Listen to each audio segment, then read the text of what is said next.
আসসালামু আলাইকুম রহমতুল্লাহি ওবরকাতুহ। ইন্নাল হামদুলিল্লাহ ওয়াসসালাতু ওয়াসসালামু আলা মান লা নাবিয়্যা বা'দাহু ওয়া আলা আলিহি ওয়া সাহবিহি আজমাইন। সম্মানিত দর্শক শ্রোতা, রমাদান মাসের রোজা এমন একটি গুরুত্বপূর্ণ ইবাদত যার মাধ্যমে আল্লাহ রাব্বুল আলামিন বান্দার পাপ মোচন করেন। আল্লাহ রাসূল সাল্লাল্লাহু আলাইহি ওয়াসাল্লাম ইরশাদ করেন, মান সামা রমাদানা ঈমানান ওয়া ইহতিসাবান গুফিরা লাহু মা তাকাদ্দামা মিন যামবি। যে ব্যক্তি ইমানের সহিত পূর্ণ আস্থা ও বিশ্বাস নিয়ে অর্থাৎ রমজান মাসের রোজা আল্লাহর পক্ষ থেকে ফরজ করা হয়েছে এই কথার প্রতি পূর্ণ আস্থা ও বিশ্বাস নিয়ে এবং এই রোজা পালনে আল্লাহর পক্ষ থেকে সওয়াব পাওয়া যাবে এই আশা নিয়ে যে ব্যক্তি রমাদানের রোজা পালন করবে, আল্লাহ রাব্বুল আলামিন তার অতীতের যাবতীয় পাপ ক্ষমা করে দেবেন, মোচন করে দেবেন। রোজা এমন একটি ইবাদত যে ইবাদত আল্লাহর দরবারে বান্দার জন্য সুপারিশ করবে।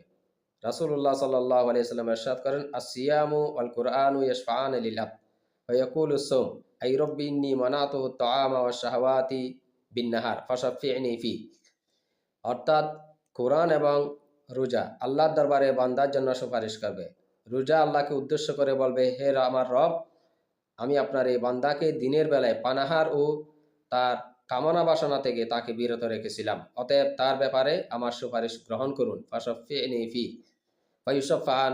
অতএব কোরআন এবং রমাদানের যে রোজা উভয়ের সুপারিশ আল্লাহর নিকট বান্দার জন্য গ্রহণ করা হবে। রমাদান মাসের রোজা এমন একটি ইবাদত যার প্রতিদান আল্লাহ রাব্বুল আলামিন নিজ হাতে দেওয়ার ঘোষণা দিয়েছেন। আল্লাহ রাব্বুল আলামিন বলেন, আস-সাওমু লি ওয়া আনা আজজি বিহি। রোজা আমার জন্য, আমি নিজেই এই রোজার প্রতিদান দেব।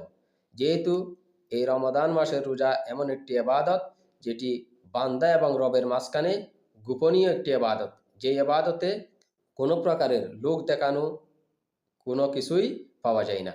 এই জন্য এর প্রতিদান আল্লাহ রাব্বুল আলামিন নিজ হাতে দেওয়ার ঘোষণা দিয়েছেন।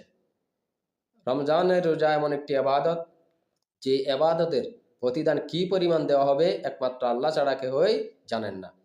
যদিও অন্যান্য ইবাদতের যে প্রতিদান 10 থেকে 700 গুণ পর্যন্ত বৃদ্ধির কথা হাদিসে এসেছে, কিন্তু একমাত্র রোজা যার প্রতিদান আল্লাহ স্বয়ং নিজ হাতে দেবেন, কিন্তু কি পরিমাণ দেবেন একমাত্র আল্লাহ ছাড়া কেউই জানেন না।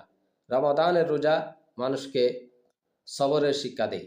আস-সাওমু নিসফুস সবর, অর্থাৎ রোজা হচ্ছে সবরের অর্ধেক বা ধৈর্যের অর্ধেক। যেহেতু এই রোজা পালনের মাধ্যমে মানুষ ধৈর্যের পরিচয় দেয়। পানাহার থেকে বিরত থাকার, তার কামনা বাসনা শাহওয়াত থেকে বিরত থাকার যে সবর, যে ধৈর্য বান্দা যে পরিচয় দেয়, সেই জন্য বলা হয়েছে এই সবর হচ্ছে, এই ধৈর্য হচ্ছে, রোজা হচ্ছে ধৈর্যের অর্ধেক বা সবরের অর্ধেক। নিসফুস